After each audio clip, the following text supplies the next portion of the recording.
Cuando hablamos de la preparación para el tiempo del fin, sin duda alguna que los consejos y el ministerio de Cristo juega un rol muy importante. La cruz, la resurrección de nuestro Señor Jesús, sin duda alguna que debiera ser el argumento máximo de victoria por sobre el pecado y Satanás. No obstante, la Biblia también nos menciona, desde el Génesis hasta el mismo Apocalipsis, que Cristo desarrolla y tiene un ministerio en el santuario celestial. Cuán importante es entonces entender que en este momento, que en el tiempo que estamos viviendo, el tiempo del fin, Cristo Jesús está realizando una obra especial en el santuario celestial. Como es de vital importancia para nuestra preparación, en esta hora le quiero dar la bienvenida a cada uno de ustedes a Lecciones de la Biblia.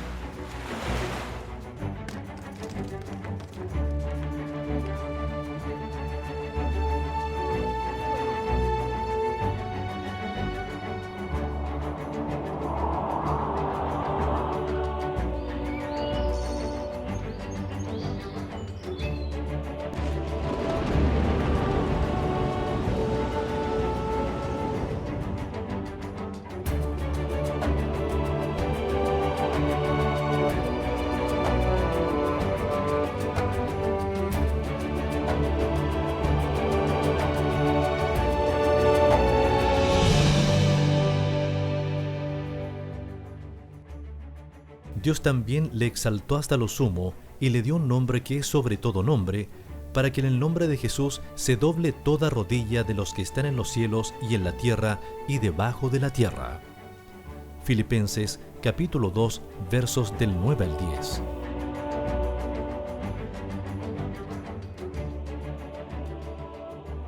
Ya está comenzando un nuevo capítulo de Lecciones de la Biblia. Muchas gracias, queridos amigos, por estar en nuestra compañía. Estamos en una lección muy importante.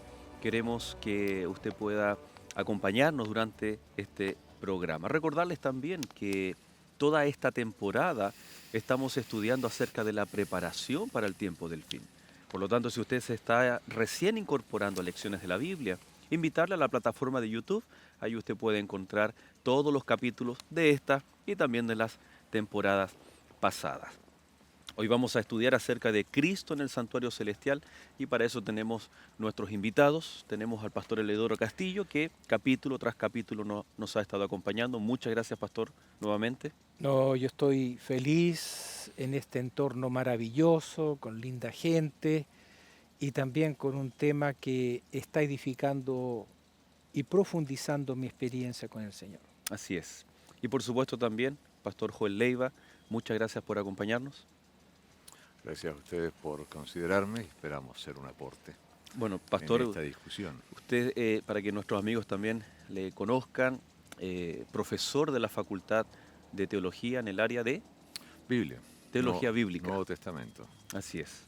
Así que muchas gracias por acompañarnos y representar también, recordar a nuestros amigos que seguimos, tal como la temporada pasada, desde la Universidad Adventista de Chile. Vamos a pedir entonces que Dios nos pueda ayudar, iluminar y también bendecir a nuestros amigos en esta hora. Pastor Joel, por favor, si nos dirige en oración. Amante Padre Celestial, te pedimos en este momento que vamos a abrir tu palabra, que tu Espíritu nos acompañe. Te pedimos, Señor, que nuestras mentes estén tocadas por tu poder, para que ese mismo Espíritu que lo inspiró nos inspire a nosotros para entender y explicar y comprender lo que aquí está. Sí, sí. Lo pedimos en el nombre de Cristo Jesús. Amén. Amén. En la Biblia hay un versículo que tiene una intención, un propósito primario para el momento, pero también algo que trasciende, ¿no? Me refiero a Éxodo 25:8. Dice allí, y harán un santuario y yo habitaré en medio del pueblo. Si bien allí hay un propósito, pero ¿cuál es el propósito que aparece en la Biblia? ¿Cuál es el propósito de Dios para la construcción o la existencia de un santuario, que el pueblo tuviese el conocimiento de un santuario? Es interesante notar algunos elementos de la relación Dios-hombre. En el jardín del Edén era cara a cara, pero luego del jardín del Edén se comienza a distanciar, aunque Dios sigue hablando con Adán y Eva y aparece con Enoc y aparece con Noé. luego también con Abraham más de una vez se presentó en forma humana. Ya cuando Israel sale de Egipto encontramos a un pueblo completo. Y Dios los lleva a un lugar para estar con ellos y ese lugar es el Sinaí. Y allí están un año. En el Sinaí están un año. Reciben los mandamientos, reciben las normas, reciben qué es lo que Dios espera del pueblo. Renuevan el pacto. Y es interesante toda esa ceremonia de renovación que es por primera vez con todo el pueblo. Pero tienen un problema. Dios está en el monte. Y si ellos se van, Dios va a quedar en el monte, que es un concepto que ellos tienen en ese momento. Y la manifestación gloriosa de Dios se da en el monte, no se da en otra parte. Pero Él les dice, hagan un santuario para que yo habite en medio de ustedes. Porque voy a habitar en medio de ustedes aunque no soy de ustedes. No voy a vivir en una tienda igual a la de ustedes. Tiene que ser diferente. Y yo te voy a mostrar, le dice a Moisés, cómo la vas a hacer. Para que refleje lo que yo soy. Para que ustedes y yo estemos viviendo juntos, morando juntos.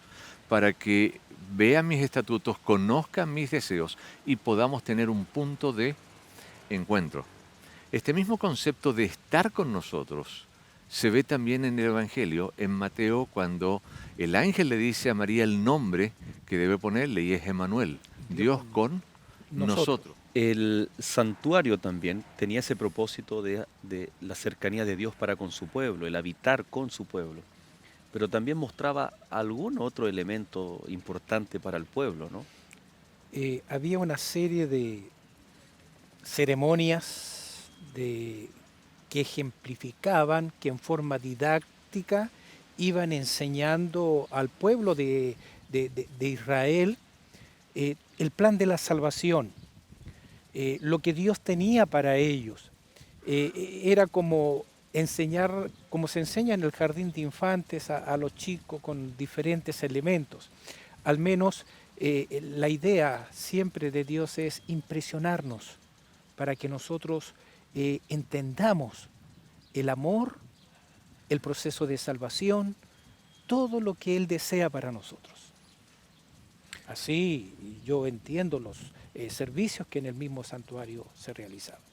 Lamentablemente, por razón del tiempo, podríamos estar tal vez destacando muchos elementos, incluso hasta los más mínimos detalles, que están representando al ministerio de Cristo Jesús, el plan de salvación. Pero, pastor, encontramos acá al menos algo que se debía hacer todos los días, que era fundamental y que tenía el propósito también de grabar en los corazones, de impactar en los corazones, algo que debía ocurrir en el ministerio de Cristo Jesús, ¿no? De todas las ceremonias, ¿cuál está representando, por ejemplo, la cruz de Cristo o el sacrificio de Cristo como Cordero en la cruz? Una pregunta difícil porque hay varias.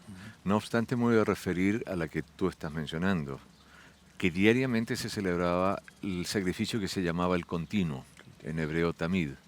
Se celebraba en la mañana al abrir el día y en la tarde al cerrar el día, planteando el concepto de la sustitución de alguien que iba a venir. En este caso un cordero era el símbolo, pero ese cordero simbolizaba a Cristo por los pecados del pueblo y que el pueblo estaba bajo el pacto. Él también estaba muy centrado en el concepto de que yo aceptaba las condiciones que Dios ponía y aceptaba su protección. El bajo él, estar bajo la protección de el con quien hago el convenio. Y ese también se realizaba a través del sacrificio de un cordero en la mañana y un cordero en la tarde, con derramamiento de sangre. ¿Por qué? Porque la paga del pecado es muerte. El pastor Castillo mencionó cómo nos enseña nuestra salvación, pero también el santuario menciona el proceso del pecado completo. Y ese proceso del pecado pasa a través de un derramamiento de sangre, a través de el Cordero de Dios, que es Cristo Jesús, y en el santuario del Antiguo Testamento a través de los corderos y de los otros animales rituales litúrgicos que allí estaban, que se usaban para simbolizar la obra que Dios hace con nosotros. El penitente, si bien este tamid es de forma colectiva, ¿no? Pero también habían ofrendas que el penitente llevaba, tanto el tamid como las ofrendas con derramamiento de sangre, el penitente, el pecador, volvía justificado, perdonado. Pero ¿qué ocurría con la sangre, el santuario? También va a tipificar alguna obra necesaria también después de un año transcurrido todas esas ceremonias diarias, ¿no? Correcto. Como decíamos, es una forma de registrar lo que Dios haría por nosotros, lo que Dios hace por nosotros. El sacerdote trasladaba esa confesión del pecador. Yo llegaba allí, ponía mis manos sobre el cordero, confesaba a mi Dios y por la fe, esa sangre no me limpiaba. Por la fe, mirando al futuro, mirando al verdadero cordero, ¿quién daría la vida por mí? Yo me podía ir en paz. Y ahí se tomaba ese registro y se trasladaba al lugar santo. ¿Y qué efectos producía esta sangre en el santuario? Lo contaminaba. El concepto es contaminación. ¿Qué significa contaminación? Algo que no es puro, que toca algo que sí es puro. El santuario era puro porque era la morada de Dios. Por lo tanto, cuando entra lo impuro, lo contamina y esa contaminación se va acumulando. Para los efectos del penitente, él ya no tiene el problema, el pecado ya no está en él, pero el pecado no ha desaparecido. El pecado queda allí, acumulado, se mantiene, hasta que llega el día en que ese pecado debe salir de allí, porque el santuario debe purificarse. El santuario tiene que volver a su etapa de pureza completa, de santidad completa, y ese es el día que llamamos el día de la expiación. ¿Cómo las fiestas que estaban en torno al santuario ratifican que la muerte de Jesús era el cumplimiento del Cordero? Quizás un comentario primero. En el santuario había dos tipos de ceremonias o servicios. Estaban las ceremonias particulares, que hablábamos, como la ofrenda del pecado, la ofrenda de comunión, la ofrenda de paz, e incluso una ofrenda de culpa, una donde yo me siento culpable, pero no tengo ni siquiera claro qué fue lo malo que hizo. Y estaban los sacrificios generales o los servicios generales. Y entre los servicios generales está el Tamid, que lo hemos mencionado, que era todos los días, pero había 7 fiestas que se celebraban solo una vez al año. Iban siguiendo un calendario específico a través del año, desde la primavera hasta el otoño. Solamente en primavera y otoño había esas fiestas. 4 en primavera, 3 en el otoño. Las de la primavera apuntaban especialmente a recordar la liberación de Israel en Egipto y que iba a venir un libertador. Y que ese libertador era el Mesías, el ungido, el prometido. Y ese concepto de ungido y prometido estaba trascendiendo a través de la historia de Israel. Todo se centraba y todas las profecías hablaban de que en esa serie de fiestas de la primavera, que a veces las vemos separadas, pero están unidas. Están 4, la Pascua, los panes ácimos, la gavilla mecida y el llamado Pentecostés, o la fiesta de las cosechas, están en realidad unidas. De hecho, la Pascua, enseguida viene la gavilla mecida, un día detrás del otro, el 14 y el 15 de Nisan, y enseguida comienzan los 7 días de los panes ácimos, y en el 15 de Nisan comienza la cuenta de Omer, que nos lleva hasta la fiesta de 49 días después, 50 desde la Pascua, del Pentecostés. Todo eso apuntaba a la venida del Mesías y apuntaba al libertador, la Pascua especialmente. Ahora, es interesante que Jesús muera en la Pascua, es sacrificado en la Pascua, resucita en la fiesta de los panes ácimos, va al cielo y el Espíritu Santo cae en la fiesta de la cosecha.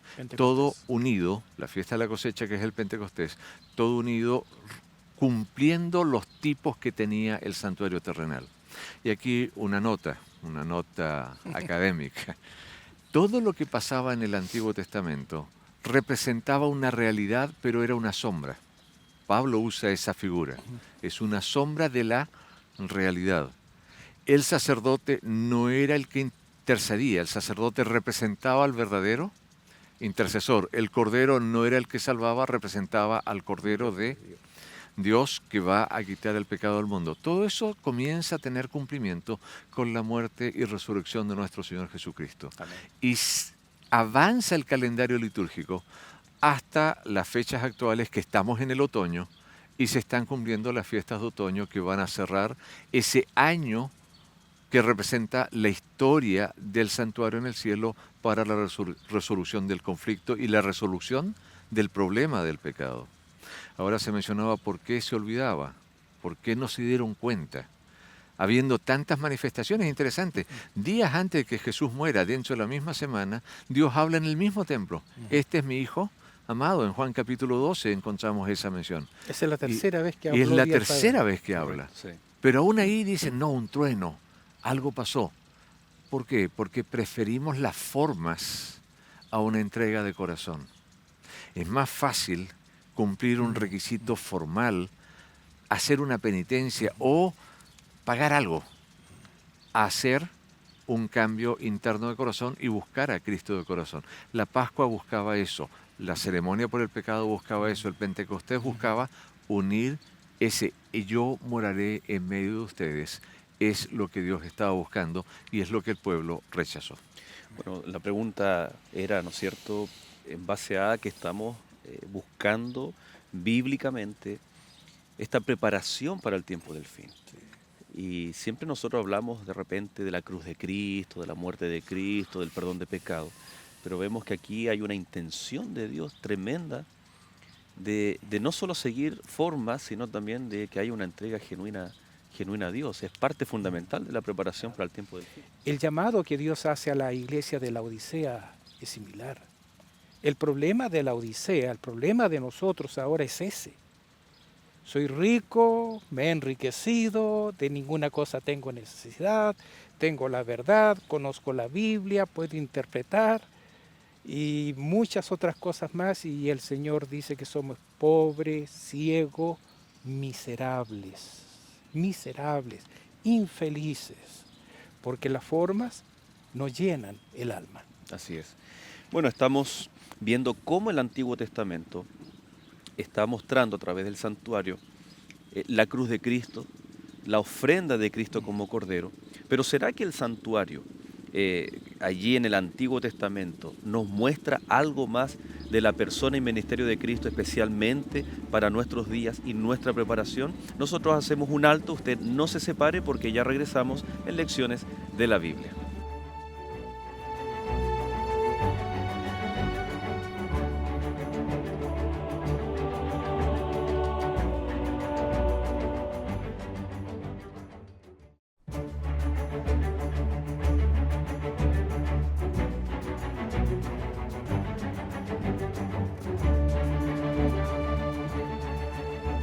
Muchas gracias por permanecer en compañía de Nuevo Tiempo, el canal de la Esperanza. Estamos aquí desde la Universidad Adventista de Chile en Lecciones de la Biblia, estudiando acerca de la preparación para el tiempo del fin, especialmente Cristo con su ministerio en el santuario celestial. Habíamos mencionado entonces que el santuario que aparece ahí en el Antiguo Testamento, y dicho de paso, invitar a nuestros amigos también para que adquieran el material Biblia Fácil.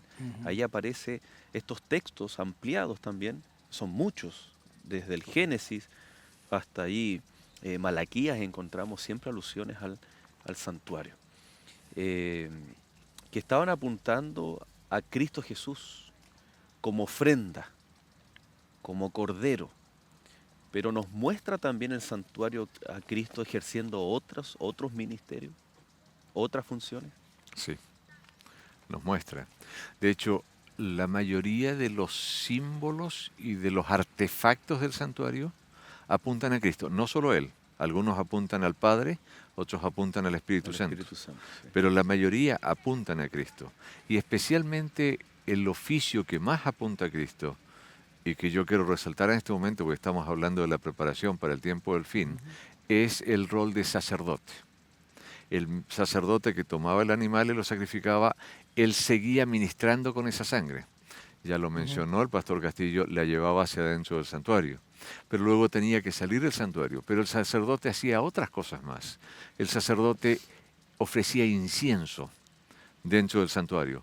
El sacerdote tenía que renovar los panes de la mesa de la proposición cada semana, que es el símbolo de la palabra de Dios, pero también todos los días tenía que cuidar del candelabro, del altar del sacrificio y del altar del incienso. Todas labores de intercesión, todas relacionadas con nuestra comunicación con Dios.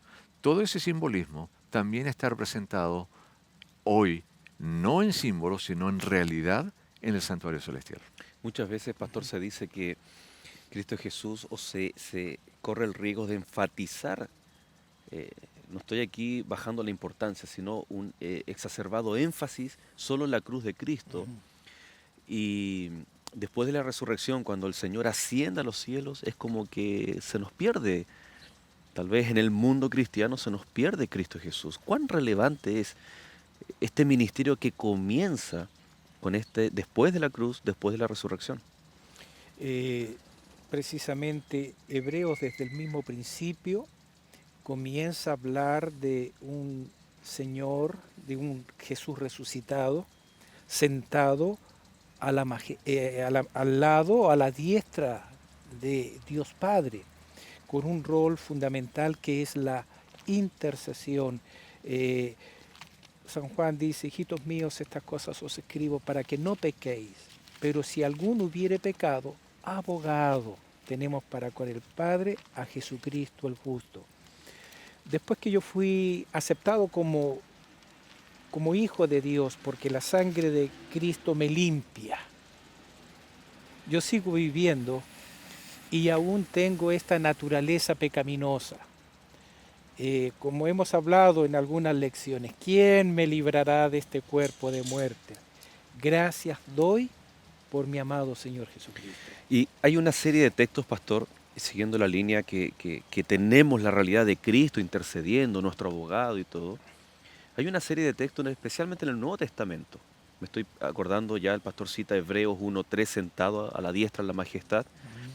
La misma escena que ve en Hechos Esteban, a Cristo Jesús, y esta serie de textos, al menos una decena, nos están diciendo a Cristo Jesús a la diestra del Padre, ubicándonos no solo en el tiempo, sino también en el lugar especial de este nuevo o este ministerio de Cristo que comienza después de la resurrección.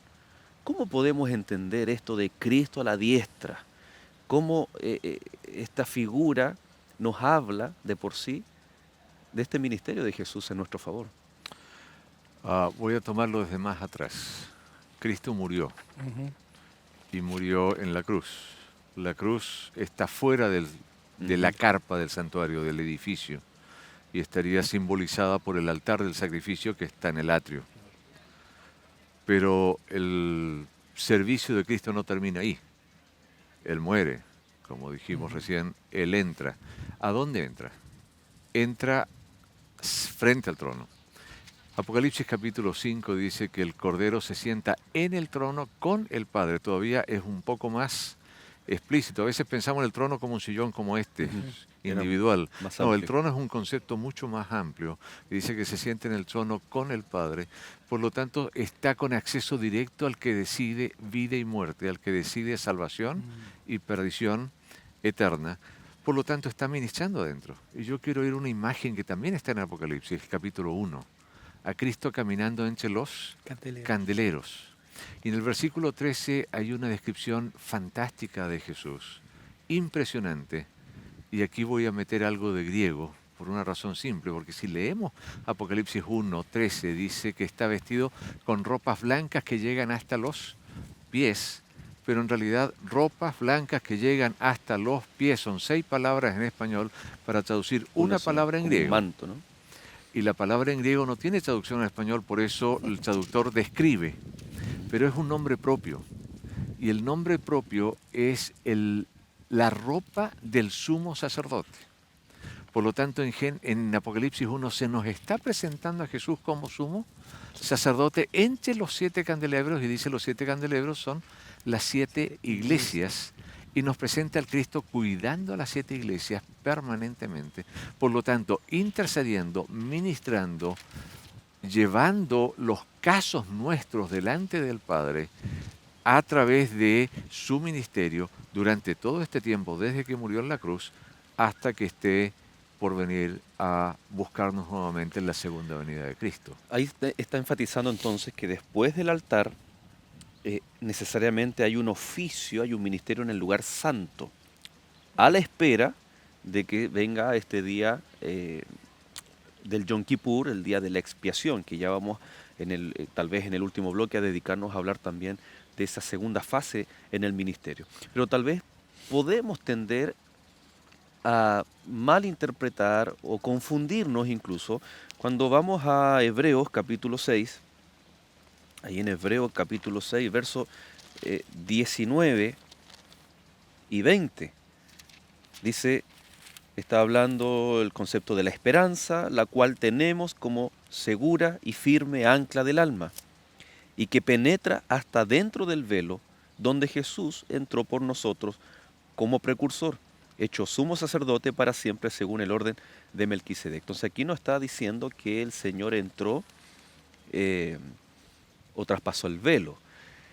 El concepto de trono, que en el momento de la ascensión se sienta en el trono, de acuerdo al contexto de Apocalipsis 5, no es tal vez como para creer que Jesús inmediatamente, porque el trono representa el arca y el arca estaba en el lugar santísimo, de que inmediatamente Jesús entró al lugar santísimo, cuando nosotros como especialmente adventistas creemos que la primera fase es después ¿no? de la ascensión el lugar santo, y mucho después, como dice la profecía, es en el lugar santísimo.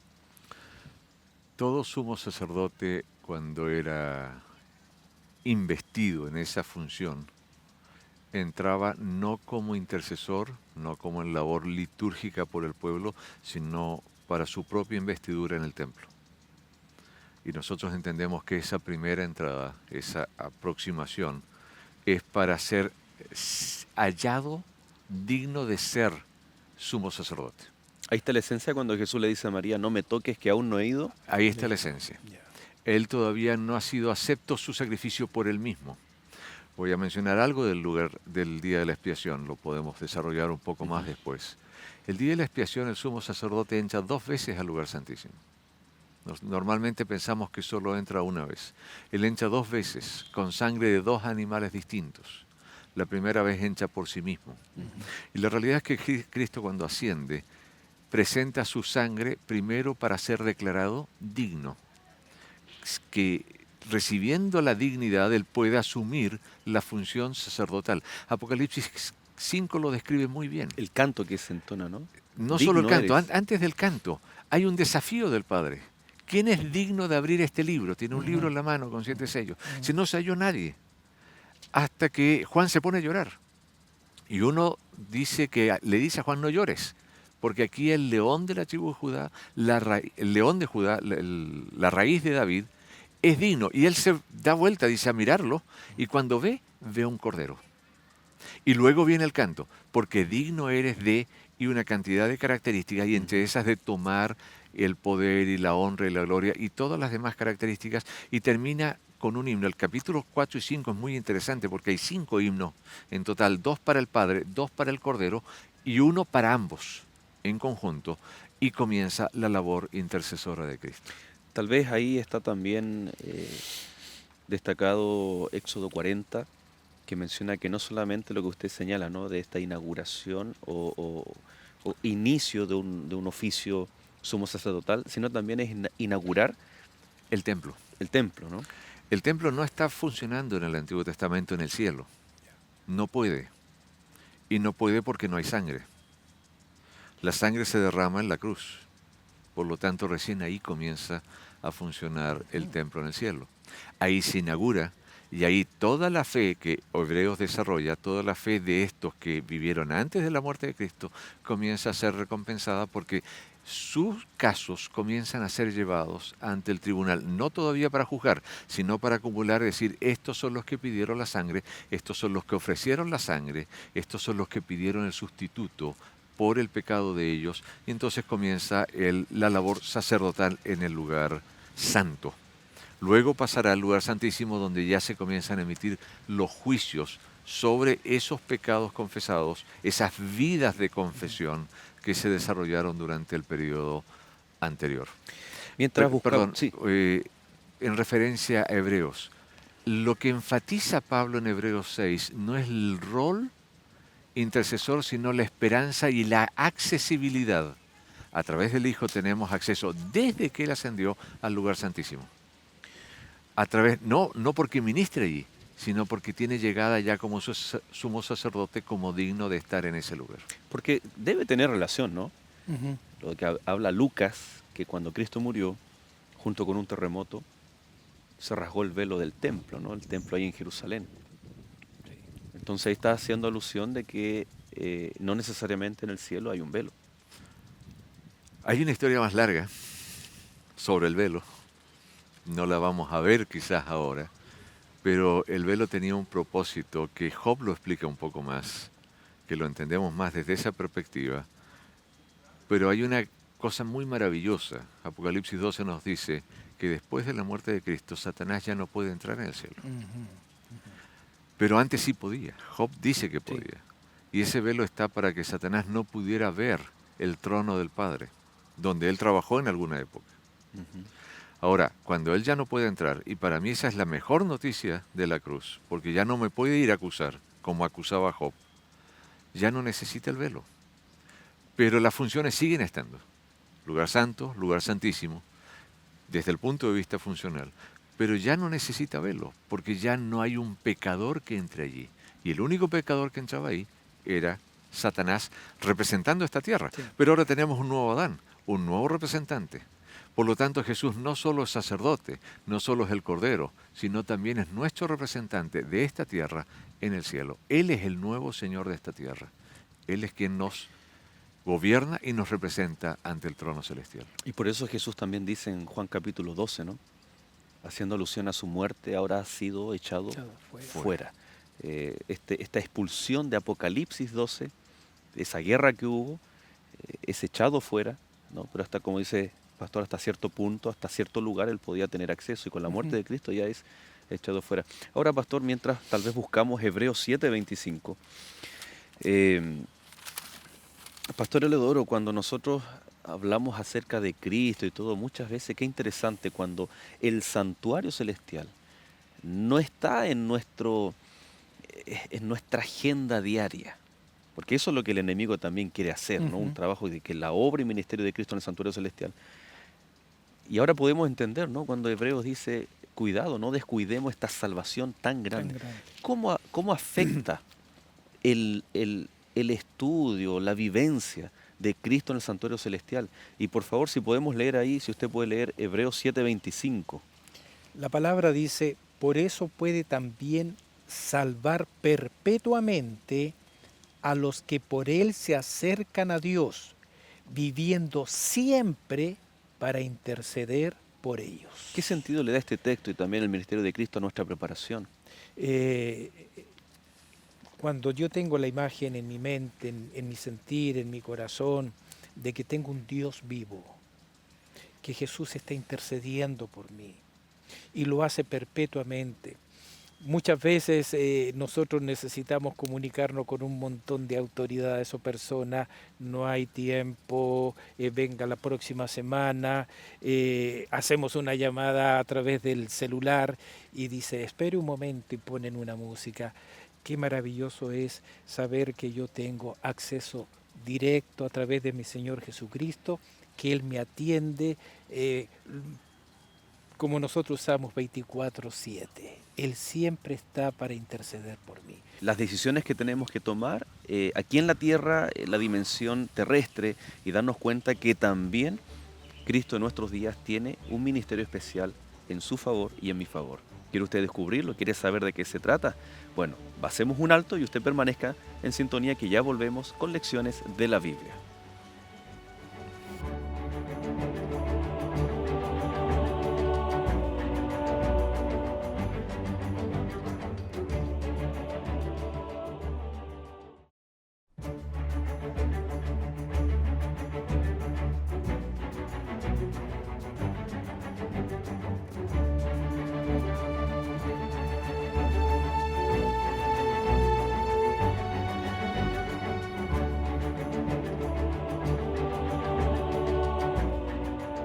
Descubra lo que la Biblia dice sobre los últimos momentos de la historia. Escuela Bíblica Nuevo Tiempo ha preparado para ti verdades para el tiempo del fin. En este material podrás encontrar respuestas a los interrogantes de por qué hay tantas religiones, dónde está Dios cuando llegan las tragedias. Bueno, estas y otros más podrás comprenderlo a través de esta revista, que es de manera gratuita. Si deseas solicitarla, nos debes llamar a las líneas telefónicas que aparecen en pantalla o escríbenos al correo electrónico esperanza@nuevotiempo.org.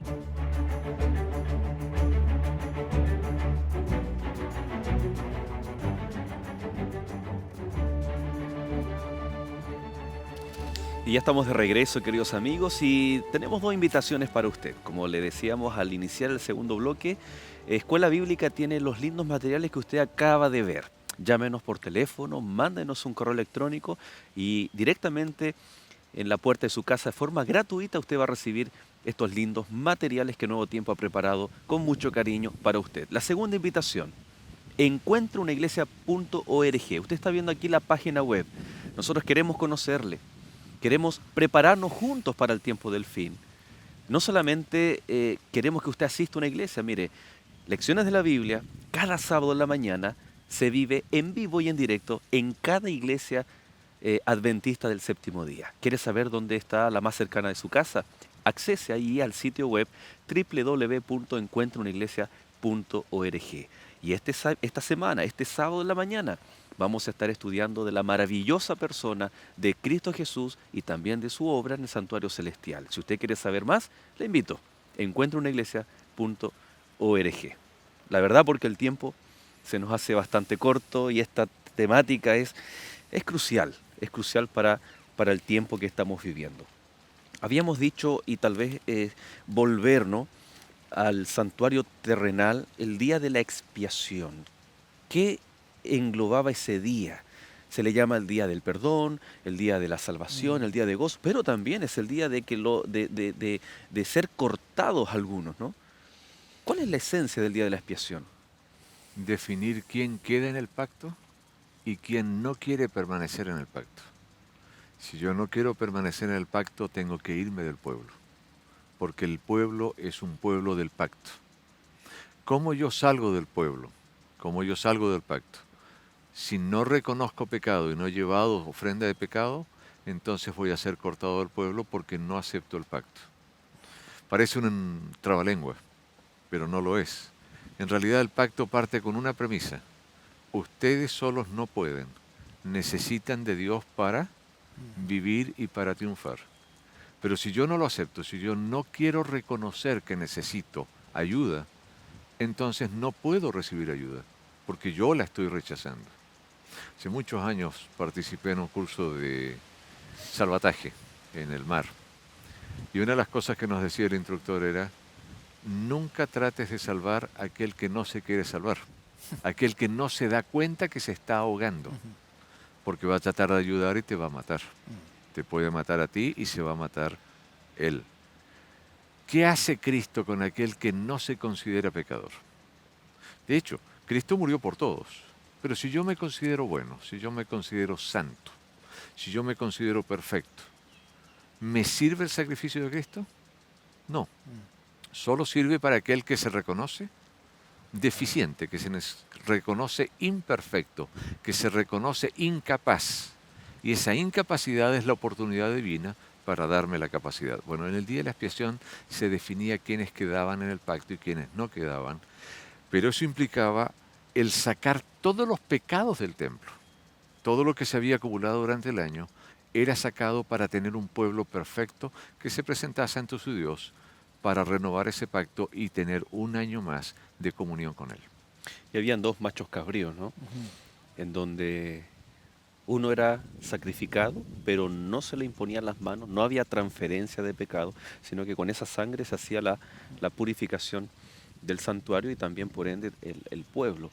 Ahora, Daniel 8, 13 y 14 nos está señalando una profecía, 2300 años, y el santuario será purificado.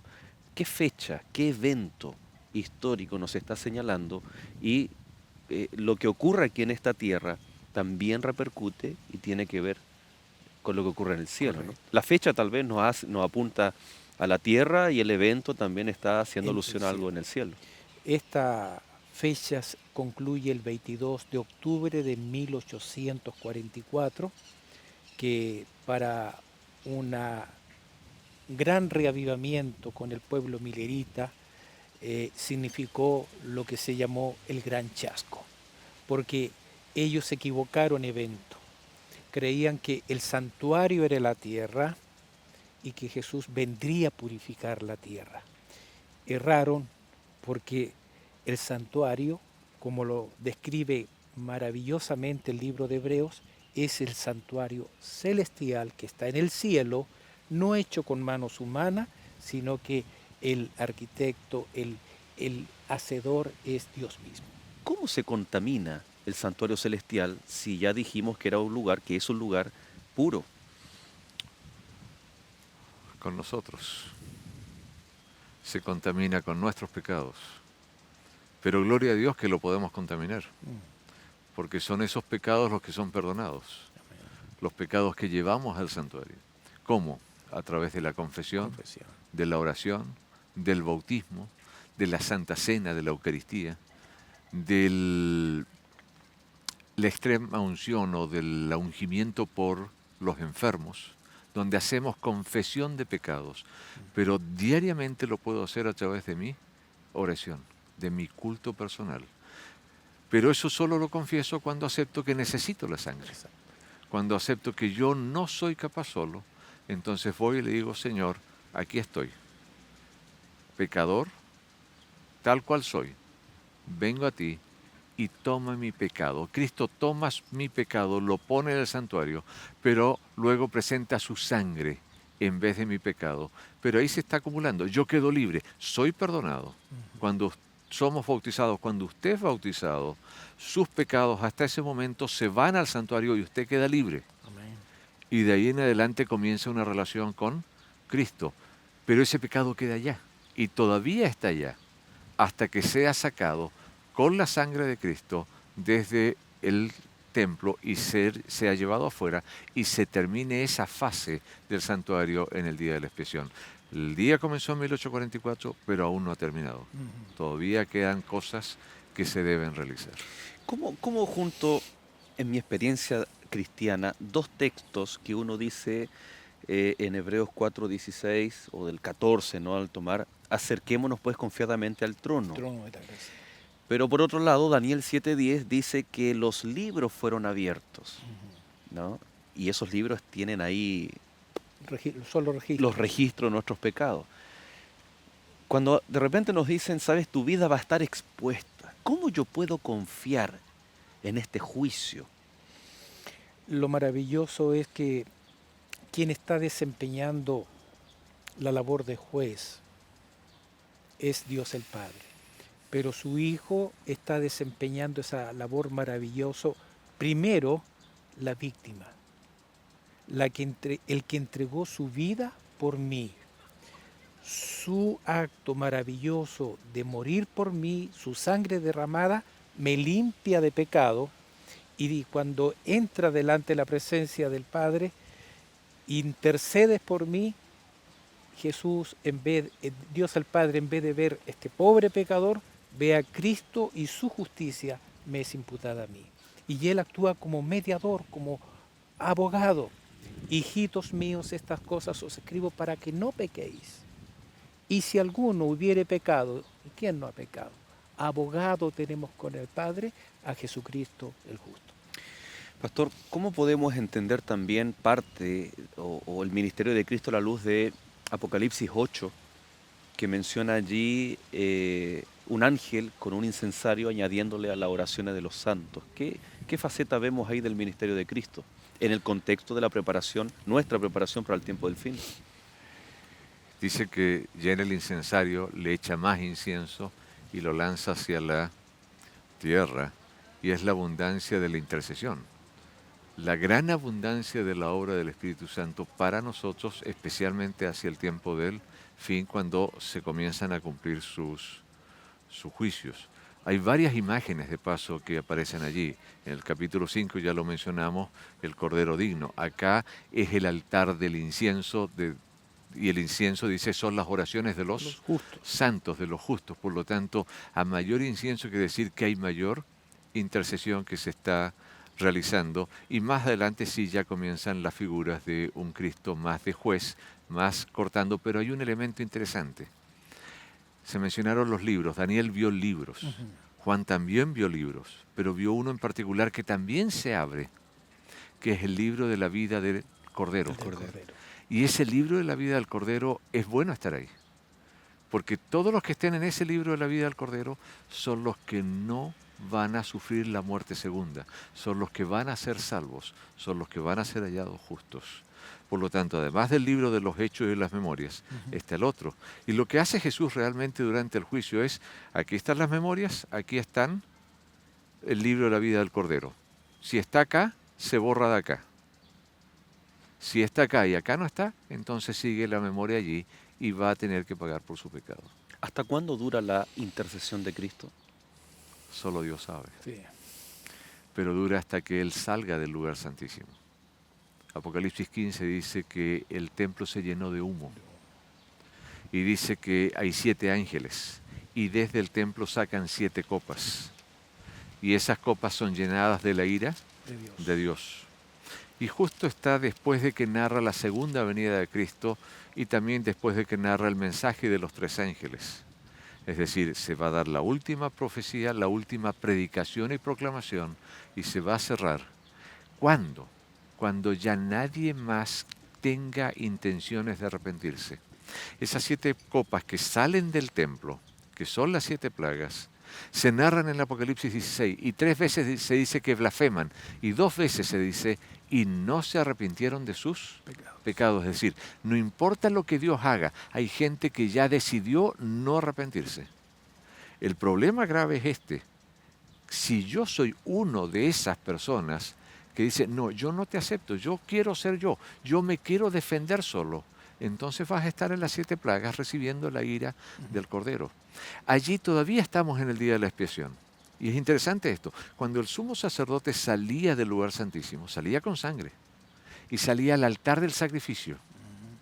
Y rodeando el altar del sacrificio 7 veces ponía sangre sobre el altar del sacrificio. Y entendemos esas 7 veces como las 7 plagas que son el juicio, antes de transferir todo lo que sacó de adentro al macho cabrío que había sido elegido para Azazel. Lo mismo va a suceder acá.